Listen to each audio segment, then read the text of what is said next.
everyone, and welcome to Badass Us. That's right, that's who we are, Badass Us, here on Vision and Purpose Media Productions. And today we have another good one for you. It's all about business, relations, and finance. And I have the experts in the house. You do not want to miss this. This is going to be a good one.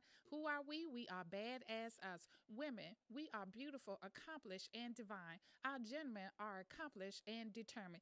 Yet, as society see us, we must still change the narrative. Yes, that's right. That's who we are. Badass Us. Here on Vision and Purpose Media Productions. We be right back at you. It is key that you mind your mental health. Hey guys, how's everyone doing this week? Hi.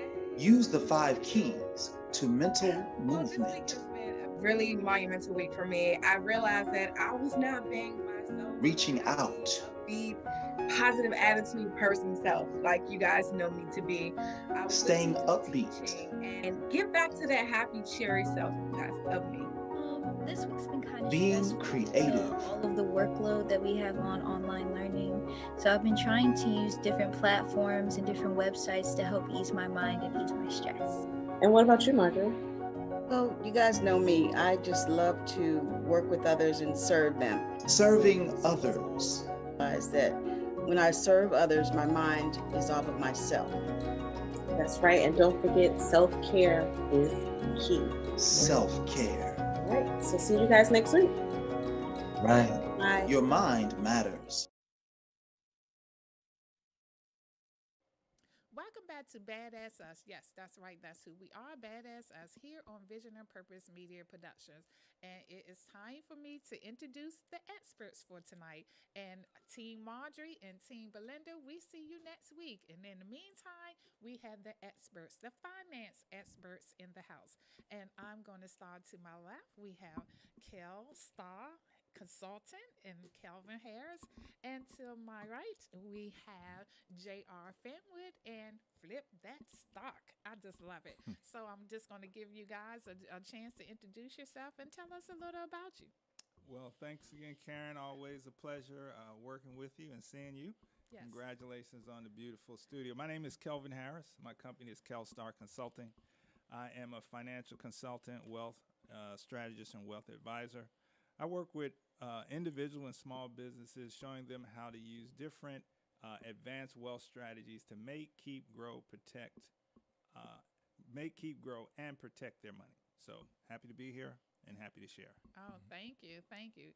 J.R. Fenwick. All right, it's a pleasure to be here as well. And again, beautiful studio, man. Thank you. Thank The you. audience, I wish they could really see what you have accomplished here. But I'm J.R. Fenwick. I'm the founder and CEO of Flip That Stock. We're an education and technology company, and we specialize in teaching beginners, how to start trading and investing in the stock market and become self-sufficient, meaning they don't have to hire anybody to do it. They can pick up their laptop, their tablet, or their smartphone and go and find stocks, analyze them, buy them, monitor them, and continue to build wealth through the stock market.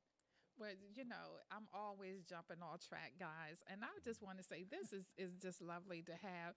I'm just going to put it out there, Black men that is in finance and doing well with it, and I can just see this can continue to be an ongoing series for us, because, especially in our community, it's important that we see our people knowing about finance and helping us to understand finance. Absolutely. And then definitely, JR, I'm just going to come over here because, we would like, oh, stock.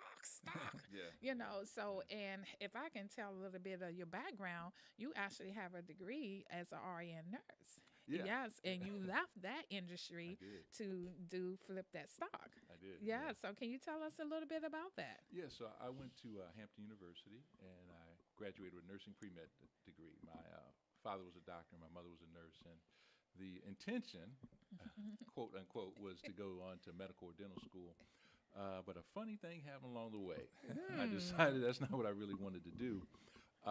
So shortly after school, I worked as an RN in a hospital in D.C.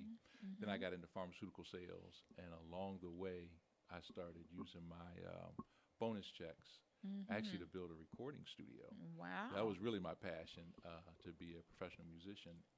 And during that, I ran into somebody who I was buying a piece of music equipment from, and they were like, "Do you trade in the stocks?" And I was like, this is about 20 years ago. I was like, I don't know anything about the stock market. Mm-hmm. And he pulled me into the stock market, kicking and screaming, and like, you got to learn this. You can't be a real businessman if you don't know it.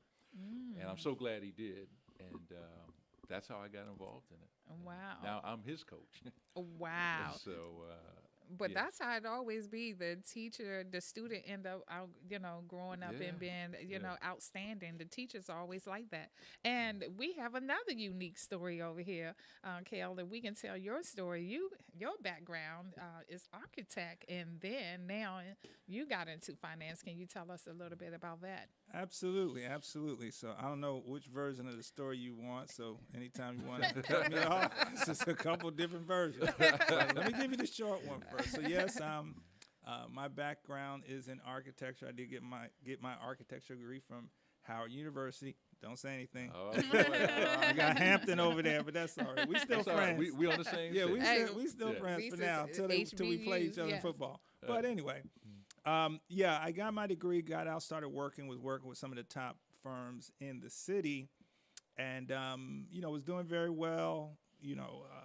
By all indications, I was successful.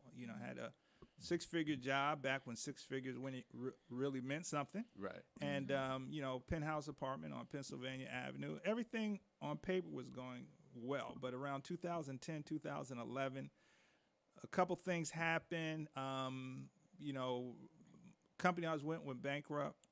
Had two run-ins with the IRS, and the next thing I knew, I was no longer in that penthouse apartment, but I was sleeping on my brother's couch. So that's what was the motivation to really understand about money and finance and how money really works in this country. Because I did everything that people had told me to do. Go to school, get good grades, go to college, get a good job. I did all those things, but yet it still didn't work out for me. So I knew something had to be wrong.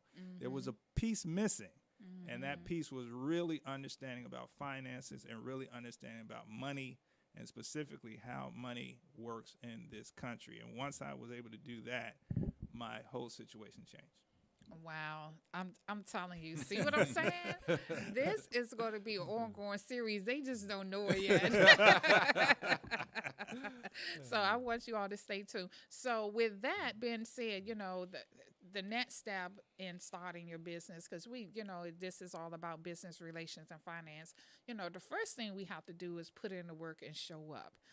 So why is it important on how you present yourself and show yourself? It's when you're starting your business, because I know both of you all are in the industry, that we still as Black people and then have to fight to get in because they don't see us serious when it comes to talking finance. So why was it important to you, and how did you show up in your business when you first started, especially getting somebody to want to come to you and learn about the stock market? Yeah. I think one of the things you have to do is you have to have a focus and stick to that focus. In other words, when I started Flip That Stock, I let everybody know this. What I do is I specialize in teaching people, in particular beginners, how to get started in the stock market investing and trading. And I think sometimes what we do is we'll say, well, I have this business, but I also do hair. I also do construction.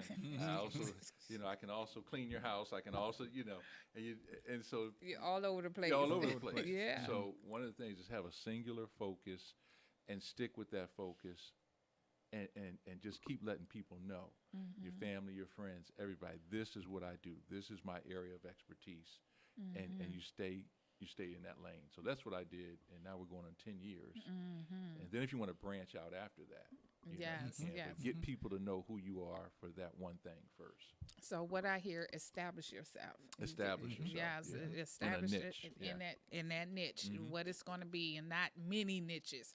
At first, establish that significant thing, that one niche that's going to define who you are, and then you branch out from there. And you let the people, you solve a problem. Our niche is helping our people of color, who most of us shy away from the stock market, and they think it's so complicated. So our niche is we teach the stock market to beginners, and our special sauce is that we have made it non-complicated and easy to understand. And so now we take away that intimidation and that fear factor, and we show them how to gradually get in. And then most people are like, man, this isn't as hard as I thought it was, Yes, right? yes, So yes. that's our secret sauce on how we do it. And so, Kel, I just want to ask for you. I can just see you because I personally just being around your business, being to your conference, you bring a more personable touch to what you do. And is that coming from your background, what you just told us, and so you want people to get it Absolutely. and understand it. So you make it so, simple for us to understand because you coming from a personal place. Yeah, I think, and I tell people this a lot, I think it's actually a benefit for me. And whether it is or not, that's my perception, that I did not come from a finance background, meaning I didn't go to school for finance. I was a working class person like most everyone else. No particular interest in finance, just doing, again, what I thought was the right thing to do, or what people have told us are the right things to do, which I've already kind of talked about. But I think the message that I bring across to folks, and when I got into the financial industry, I would always say, I wish I had met someone like myself when I had. So I want to be that person to say, look, I know you're a doctor, a lawyer, a software engineer, and everything is going well right now. But being in the financial industry, I get to work with all types of people. And there's always that, and then something happened point of the life. And then I got a divorce. I had got in a car accident. My business partner did something, unscrupulous, and then the money goes from, one position to another. So my whole focus is I want to step in and work with you before that happens, because it's going to happen. It literally, at some point in time, we've all had those financial situations. Hey, a good job or what have you. But so that's why I take, I guess, more of a personal or a different approach. It's not just about the numbers. It's about educating people. I always tell people, my objective is not for you to come and have me manage your money. My objective is for you to understand what needs to happen, and together we manage your money. I like that. I like that. And JR, so so you can definitely, both of you all, let me just ask, can tell me about the process going from employee to business owner. So my process, well, let me tell you before I tell you my process, I may not recommend this process for everybody. Yeah, because you got a book out about. I got a book out, yeah, it's about your called process. How I Quit My $100,000 a Year Job. And through the process of being in corporate America, so I worked in the hospital, and I was like, this isn't what I want to do. So literally, I just quit one day. I don't want to do this anymore. I had no job lined up, nothing. But I think I was like 21 or 22. I just don't want to do it. So I just quit. And as fortune would have it, I got a call from my mother, and she was telling me about a friend of hers whose daughter was a manager for a pharmaceutical company. And they were looking for pharmaceutical reps. I didn't even know what a pharmaceutical rep was, but I just heard you make a lot of money, got a company car, and get a territory. You have to be in the office. I said, I can do that. Yes. Started doing that, and for the first few years, I'm wearing a suit. I'm making all this money. You couldn't tell a brother nothing, right? But then, as Kelvin said and alluded to, stuff happens. Yes. I just like, I wasn't put on this earth just to do this. And so I started hating it. I was like, I'm just not fulfilled. And so I did it again. I'm quitting. But during that process, I was taking my bonus checks and building up this studio on the side. And I actually started making as much money from the studio as I was from my corporate job. And then the word got out to upper management that I wasn't really going out on territory and doing what I was supposed to do. So I had to make a decision. Yes. And I couldn't give this up. Yes. So I ended up, long story short, quitting, and I went to a couple other companies briefly, but then after that, I was like, I'm doing my own thing. I haven't You're all looked back in. since. It's been about 15, 16 years now. Wow, Yeah. that is great. So we're gonna take a quick commercial break, and when we come back, I'm gonna get your version of the story. So you're hearing it here first on Badass Us here on Vision and Purpose Media Productions. We'll be right back. See you on the other side.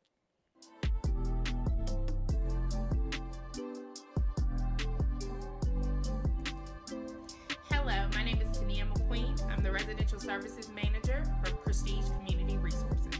What our new facilities are respite centers. We're opening 2 in the city right now. Hopefully we'll expand to more. But respite centers are a place where people can come and get a little additional support with their mental health. Our one on Eastern Avenue is for men, and our one on Minnesota Avenue is for women. Our facilities are for all DC residents, especially focusing in on those in Ward 7 and 8.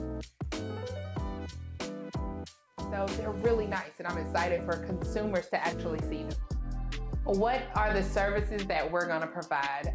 Therapy, case management, medication management, all provided by professional staff, a licensed nurse practitioner, psychiatrists, sociologists, social workers, and then our paraprofessionals, our case managers. It's just a place where you can come and get the supports that you need to work on your personal goals, as well as to get your mental health straight. Simple, single adult, 18 years of age or older, a DC resident. You need to have insurance, but if you don't have it, it's okay. Still come, we'll work on getting you insurance. Have to have a negative COVID test, a negative TB test, and be willing to work on your mental health. For more information about respite services, you can contact us at 202-796-5000 or hit us up on our website at www.prestigecommunityresources.org. Welcome back to Badass Us. That's right, that's who we are, Badass Us, here on Vision and Purpose Media Productions. And today we are talking all about business relations and finance. We have the 2 experts in the house. And we was just going to commercial break, was talking about going from employee to now business owner. So Kel, can you give us your story? Yes, my story is similar to my colleague over here. I'll put a little different spin on it. So after the one job that I had where the company went bankrupt, it took me a while, but I found another position. But again, it just wasn't fulfilling. It was just that drive in the back of my mind is like, this is not where you're supposed to be. So fortunately, I started working part-time in the financial industry, weekends, evenings. And over the course of, a few years, as I'm honing my craft, getting better, getting more educated, being able to communicate, I actually made $100,000 part-time while I was still working.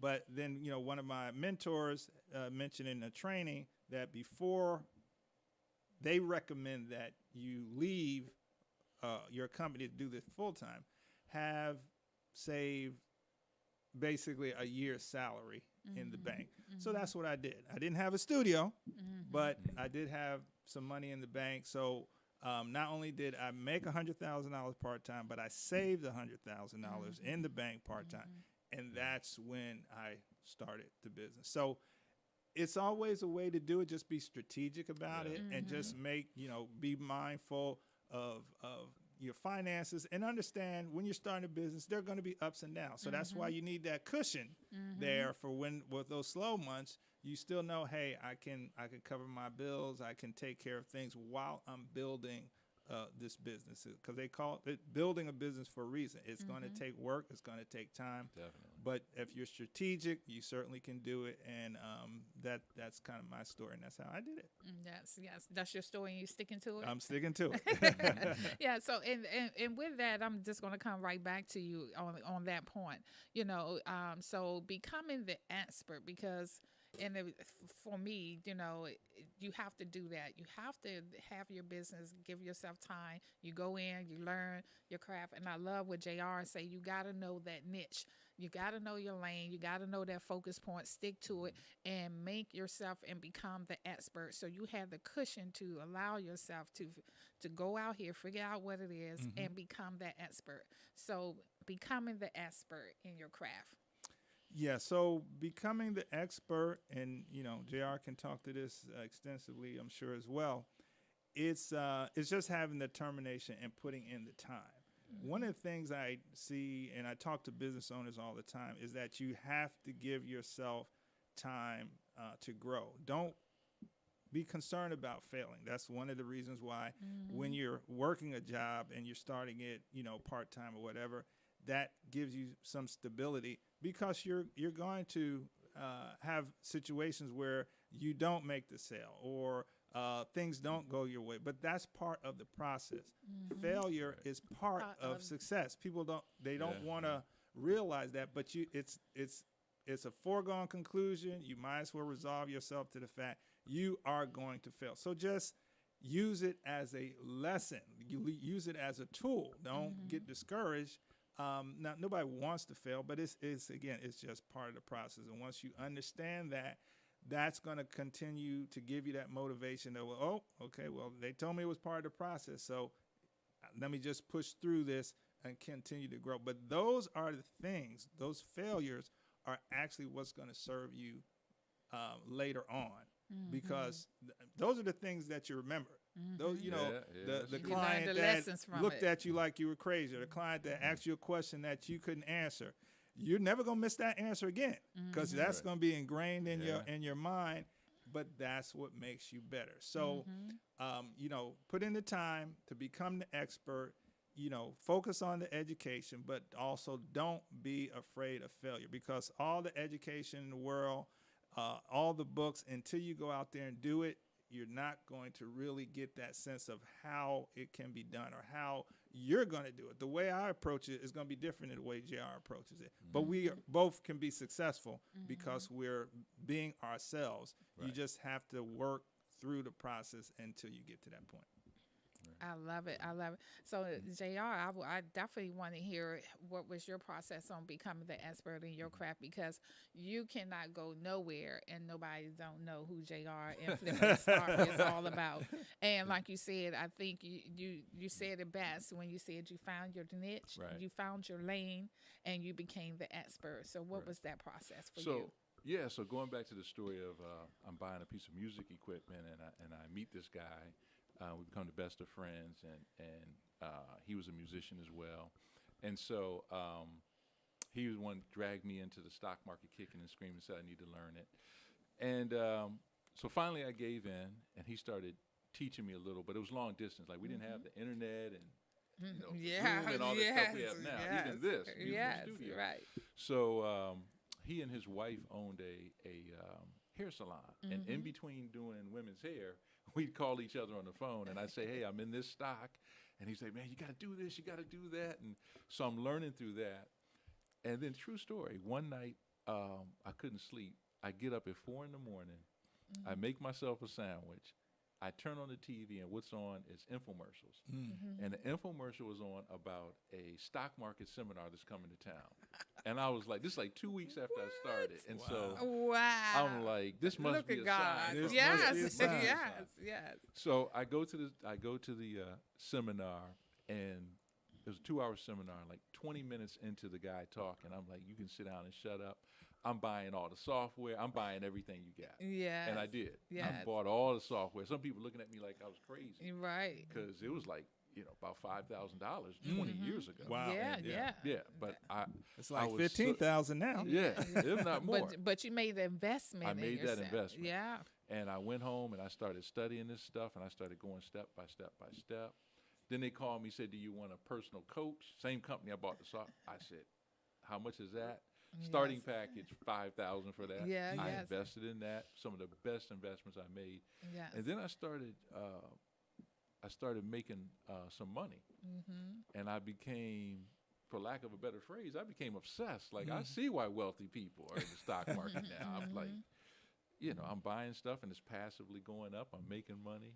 Mm-hmm. And then one day I bought a stock, and and I didn't. It wasn't by plan. It was by accident. Mm-hmm. I bought this stock when the market first opened up. It shot up in value. I made $1,000 in 6 minutes, sitting in a robe with a laptop at my kitchen island. And I'm stunned. I'm just like, they didn't say nothing about this. So now I really became obsessed, and I was like, I want to really figure out how to do this. And for the next few years, that's all I did. Every day, I'm just on that computer and trying to learn this and over time, I developed a little system. Mm-hmm. And that's how I just got deep into it. Wow. And then the passion is still here 20 years later. Wow. So. Look at all this finance and knowledge we get into today. So let me ask you this. Both of you all can probably help with this question here, and definitely coming to you, because off camera, I'm telling you, you need to be here off camera, because they had a good conversation going on. And I was like, okay, let me jump in. Recovery. Mm-hmm. Recovering from finance, the financial debt, and especially we are seeing that now with COVID, because at the beginning of COVID, a lot of businesses went under, and like they said, 46% was Black companies. Mm-hmm. And we got the PP loan, and now you're hearing people saying they got to start paying it back. Mm-hmm. And they still in recovery, right. And so what is that process that you can start to explain? How do we start to get control of our finances and be on the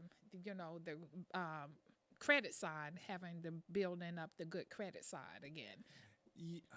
Yeah, that's an interesting question, because what's the phrase? Something of prevention is worth a pound of cure. Yeah, an ounce of prevention. An ounce of prevention is worth a pound of cure. Yeah. When that whole COVID, part of what my message was before COVID was really for that sort of scenario. Meaning, again, if you understand how finances work. So whether I'm talking to individuals or where I'm talking to businesses, I'm talking about emergency funds. You need to have emergency fund. For businesses, it's, operating capital. You need a certain amount of months or what have you. So the point is, when you understand and you have sound financial principles, when these things happen, and they will. If it wasn't COVID, it would have been something else. Yeah. And there will be something else. They're talking about this recession so much, it's eventually going to happen.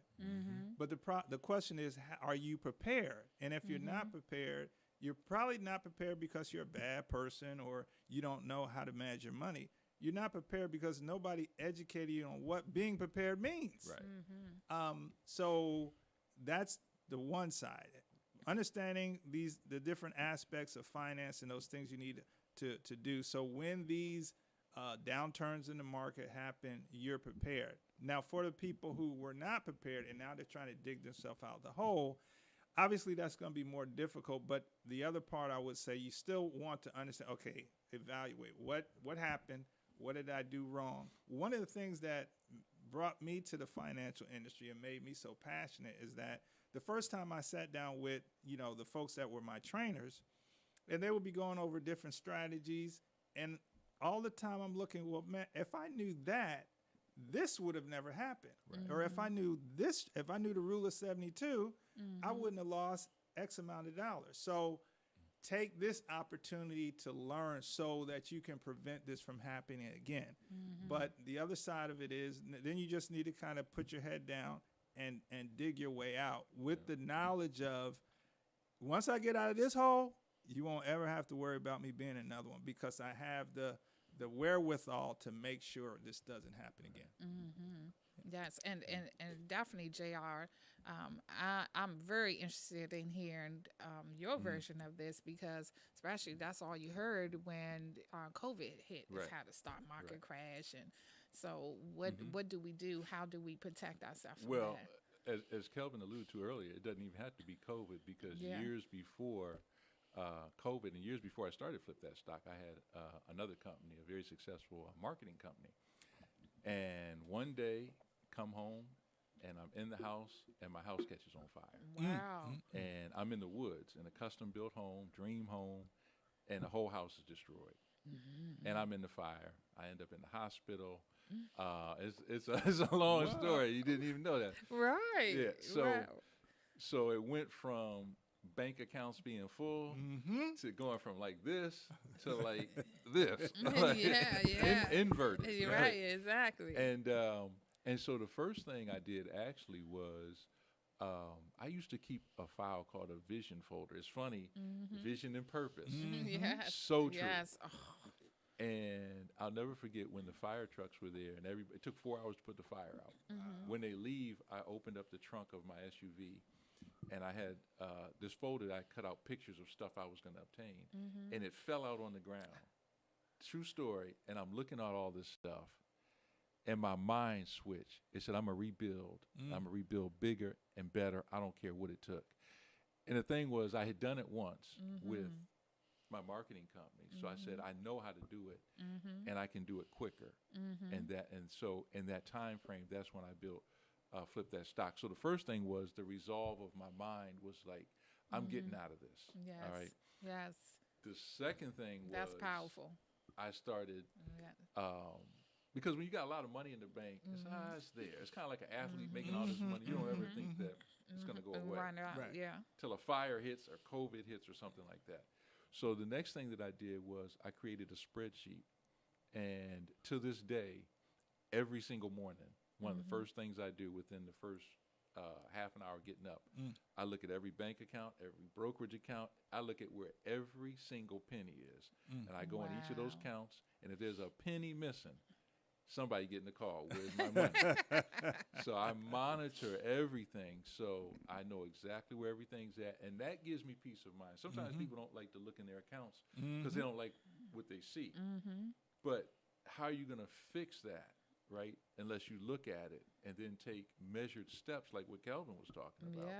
To fix that, and keep in mind, you just do it one step at a time, and just keep pushing forward, right? So, like, if a person is trying to build muscle, they don't go in the gym and curl a weight. All of a sudden, they got big muscle. They got to keep doing it. Repetition, following the system. And so that's one of the things but the mind is so important. Absolutely. And when I made that up, and then I said, now the next thing is I got to monitor my money because that fear creeps in. Like, I don't ever want to just assume because you got a big stack of money, like one major event, fire, COVID, can knock that out.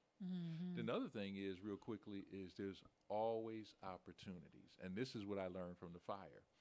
There was a company that just specialized in rebuilding houses after fires. They were making money. If they no house is burning up, they don't make money. So I was like, wherever there's devastation, there's opportunity. And they're not taking advantage of me. I needed somebody to rebuild my house. So I started thinking like that. Like, it doesn't matter what's going on in the economy. There's an opportunity somewhere. And when you start changing your thinking like that, you're more open to looking for opportunities. Yes, yeah. So. We're going to extend this. I know we got to go to a commercial break, but I'm going to extend this segment just that for we can get in one more question. So we hearing this, and I'm thanking you guys for being up close and personal and very vulnerable with telling the truth to your story. But I got to ask this. So in the recovery, we learned the recovery. What was some of the first steps someone can take to get started back building up their credit again? Because I know you all can just give us one pointer. What can we do right now in this moment to start back building back up our credit? Building back up your credit. So I would just say, full disclosure, financial services has a lot of facets. Credit is a category and an animal all on its own. There are a lot of people out there that are much more versed in the what's the word I'm trying to say? Intricacies of credit. Yes. And I'm not that person, but I'll give you some general. So from a credit perspective, because I've kind of gone through this process, going back to what JR is saying, you need to monitor your money. Big picture. This is really and I think this, if you don't get anything from the credit conversation, you take this. What these banks and other people want to know, and I really want people to hear me on this, it's not that you pay your credit off, because a lot of people, they'll get a credit card, pay it off. That's not what they're looking for. They want to know that you're good at managing credit, just like managing your money. So you probably want to get in the habit of monitor and managing, because that's what they look at. You'll have people who may have a lower credit score than someone else, but they might get a bigger loan. Why? Because when they see that, okay, this person knows how to manage X amount of dollars of credit, that's really what they're looking for. So keep that in mind when you're starting off trying to rebuild your credit.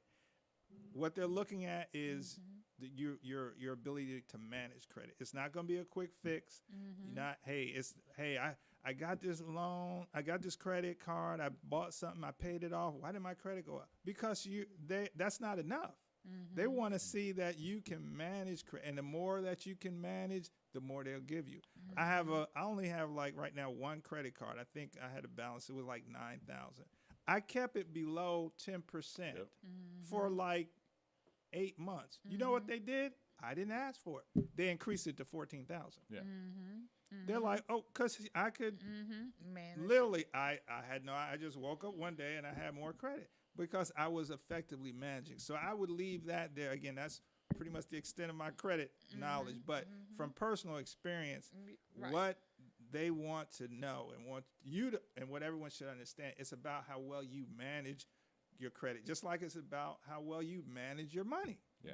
It's all about, can you manage what you have, and then once you're able to show you can do that, you'll get more. I concur. I can speak from personal experience. When I was younger, I had 21 credit cards, and I had no idea or the concept of credit. I went up and charged them all up. Yeah, okay. And guess what they did? They cut them all off. And like, so, oh man, I remember I went in the store one time and they were like, "Oh, Mr. Fenwick," and I'm like, "What?" They're like, "You can get whatever you want," because I had so much credit. Maybe a year or two later, I went and they said, "Oh, Mr. Fenwick." So after that, I didn't have credit for years. I said, I'd rather just pay cash, right? And I don't have to worry about it. But then I started thinking about, like, okay, how do you really use credit to your advantage, right? And Kelvin is so right.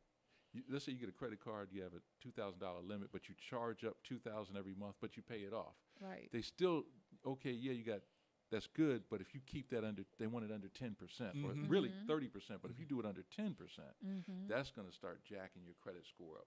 They're going to start giving you more, because they say not only does he know how to manage this amount, he doesn't use it all, right?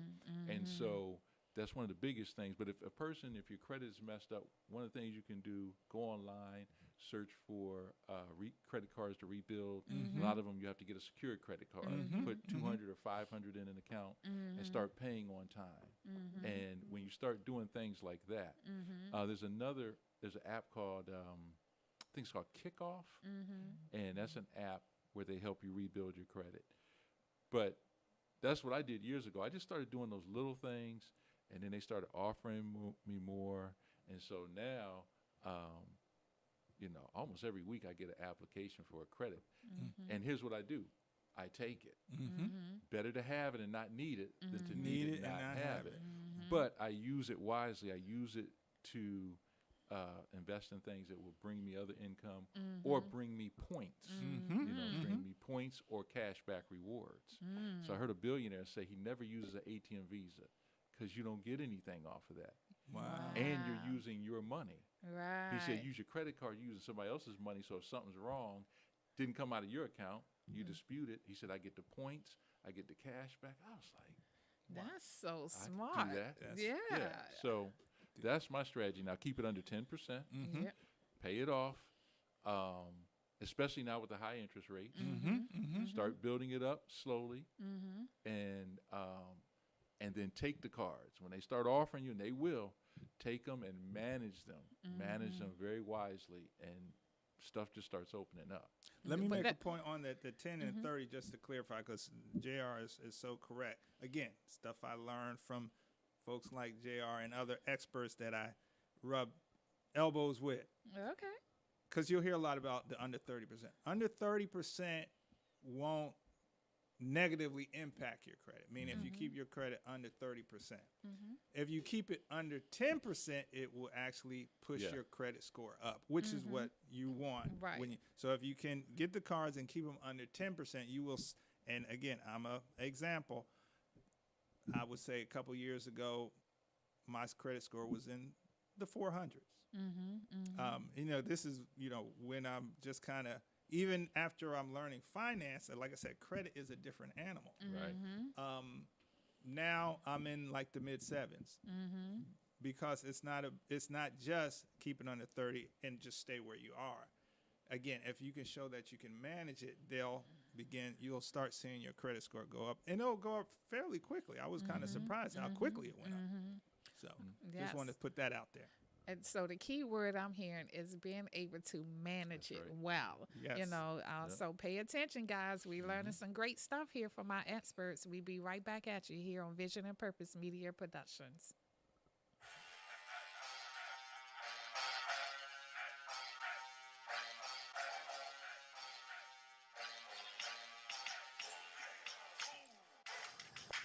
A.S.S Us. Yeah, that's right. That's who we are. B.A.A.D Us. What? Who are we? We are women. Beautiful, accomplished, and divine. That's right. B.A.A.D Us. Yeah. Who are we? We are gentlemen. Our brothers, accomplished and determined. Yet, as society see us, we must still change the narrative. Yeah, that's right. Who are we? The Black community. Remember us? We are accomplished. We are determined. We are divine. We are of greatness. That's right. The Black community. B.A.A.D Us. Who are we? That's right. Who am I? I am the person committed to building the next community movement. What about you?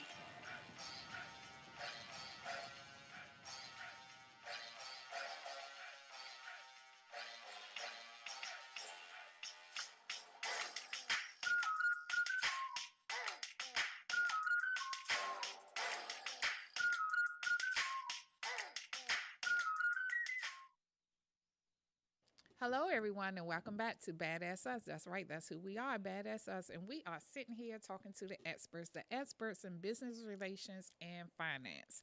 So I'm getting some great nuggets. I don't want this to end, so I'm going to keep right on at it. So now we was talking about building our finances and building back up the credit. So what can we do what is financial freedom? And what do that look like for you? Financial freedom and building the family wealth. Okay, so financial freedom for me is essentially when you have the money / resources to provide anything that you need for you and your family. To me, that's financial freedom. So again, anything that you need for you and your family, whether, again, we talk about things happen. So with education, medical bills, things of that nature, you find that when most people, when everything is going great, they're okay. It's when problems arise is when you really see the negative impact of not having that financial freedom. So financial freedom doesn't necessarily mean money. It can mean insurance. Me and JR had the conversation some time back about his house burning down. He told me he had insurance on his home. So one of the reasons he was able to build back, obviously I work with people on using insurance, but also using some of the advanced strategies. A lot of people don't know insurance is like the cheat code for financials. You want to get some books on wealthy people in insurance to really understand how, this thing that they talk to us about that most people are like, I don't want to talk about that. Warren Buffett's talking about it. Mitt Romney's talking about it because they know ways to use it that we don't. So that's part of what I teach. But to get back to your point, it's the financial freedom is you just want to make sure for unforeseen issues that come up, which always do, which is, and you don't know, that's why they call them unforeseen. You want to be prepared for those situations from a financial perspective. And to me, that's financial freedom. Wow, great one. I JR. would say everything Kelvin just said, and then I'd piggyback off of that, is the ability to get up every morning and do what you want to do, when you want to do it, who you want to do it with, for however long you want to do it with, Absolutely. and not having someone else control your income or your revenue streams. So, most of us are taught get a job, and what a lot of people don't think about is when you go in to get a job, and I'm not suggesting don't get a job or quit your job, but here's the reality of it. When you go in to get a job and you're sitting before that person who's interviewing you and they make you a job offer, they're telling you what they think you're worth. They're saying this is your market value. And I had a problem with that because I think my market value is infinite, right? And so their calculations were never quite what mine were.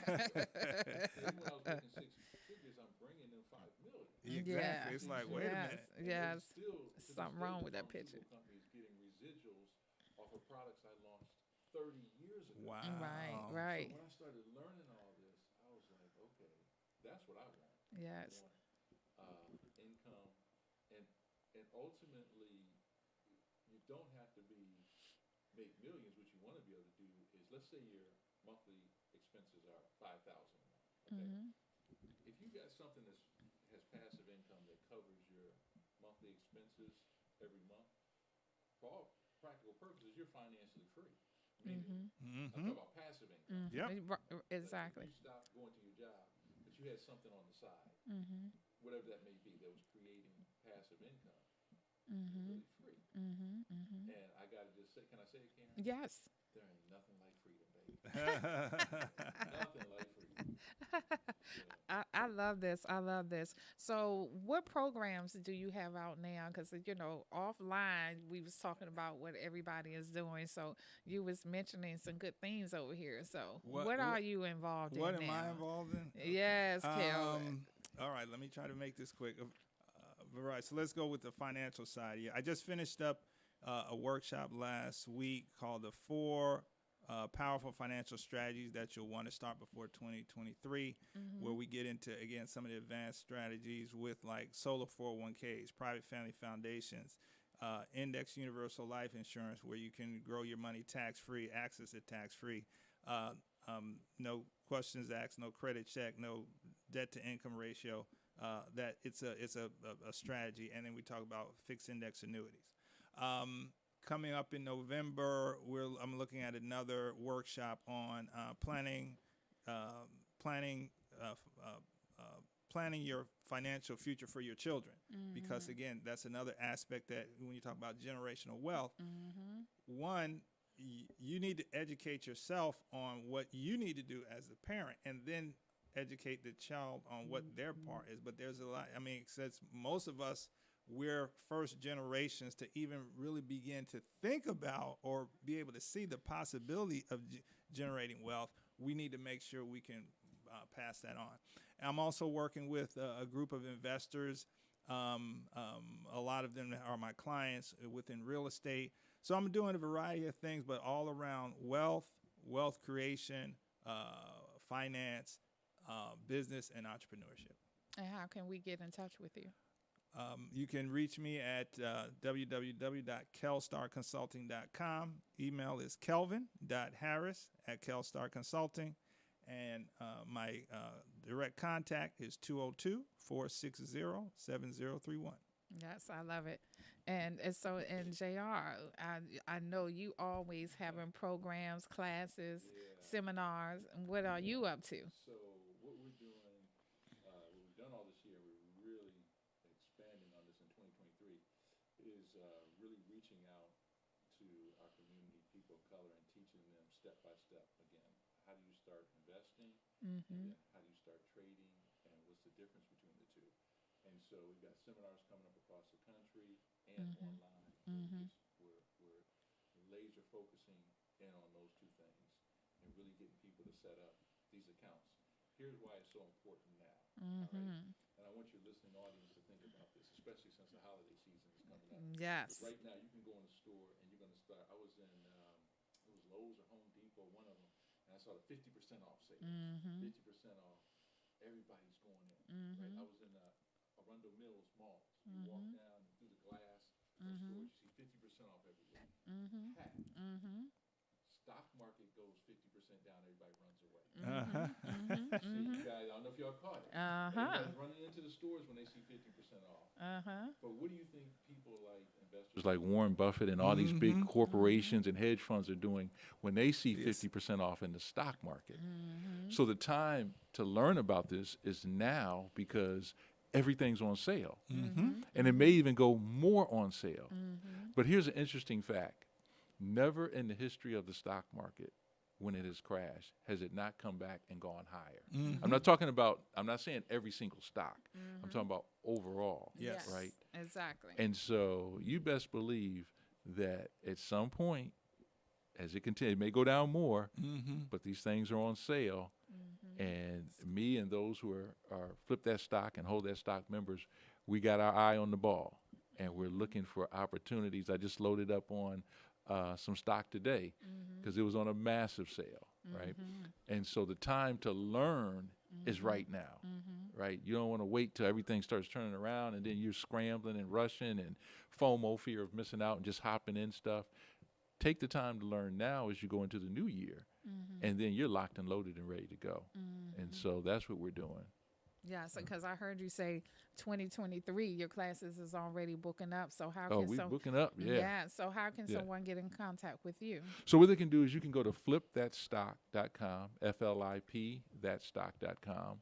On there we have a free course that you just put your name and email in, and it's about an hour-long course, a little less than that, and it really breaks down, how the stock market works and kind of gets beginners going, and that's a great starting point. And then after that, if you like the way that we teach and the things that we're doing, you're most welcome to come on board.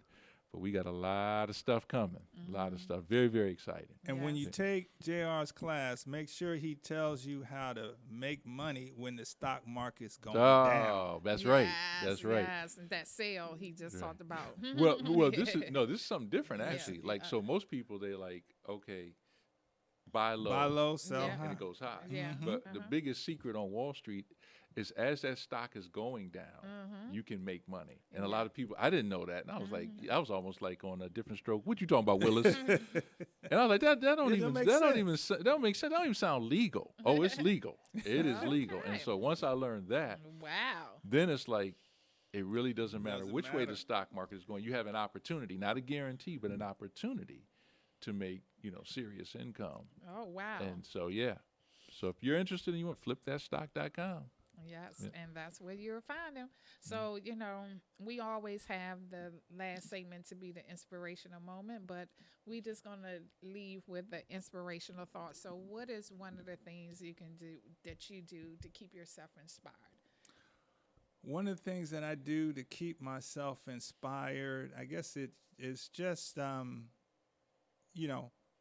focusing on the family, the things that I want to do for my family. That always keeps me inspired, whether it's my mom. I'm not married, but, just my immediate family. That always keeps me inspired because I have so many things I want to do and be able to have them share in that. So that really keeps me inspired, just being able to provide for my family. That alone is inspiring to me. JR, yes, thank you. I love this quote. I'm not quite sure who it was by, but it was a quote I heard many years ago, and it said, somebody asked me, do you know the best way to predict the future? And I was like, nah. And they said, come here. And I'm like, they said, create it. And I was like, what? I mean, so that's what I live by. I'm not going to depend on anybody to create my future or determine my future. I'm going to create it. And so every day I get up, I have that in mind. I love working out. and staying in shape and trying to keep my mind healthy. And really what I think what Kelvin is saying is, what's your why? His why is his family. And so whatever it takes to get for his family what he wants, you know, you do it. So when you have that why inside of you, you know, I have that same why, and then I crave freedom. I don't like nobody telling me what to do, how much money I can make, and this. So I just crave it. It's just who I am, and so that's part of my why. So best way to predict the future, create it. Wow, you heard it here first. And guys, I would say definitely inspirational for me. I love both of it. Family is a must. Just creating my own opportunities. And for me, just being giving of yourself, and especially around this time of the year. I'm gonna end with this. We are doing Thanksgiving giveaways. So if you know anyone, a family that's in need of food or basket, please reach out to Vision and Purpose Media Productions. We are doing free food giveaway on Friday the 18th, November the 18th. We are doing free food giveaway on Tuesday, November the 22nd. And then we are doing, these are hot meals we talk about. And then we also are giving away baskets, fresh food baskets on the 22nd as well. So just reach out to us, and and we always got to be what? In order to receive a blessing, you must first be a blessing. That's your true mission in life, So that's how I live my life. Guys, you heard it here first. We are out of time. So I am serious. This has to be a series. And Kel, we're going to see about all this music he keeps talking about. Maybe we can, do finance, music, finance, So bring his guitar the next time. yes, I will love that. So guys, until next time, continue to see your vision and live out your purpose. Here on Media and Productions, we love you and God bless.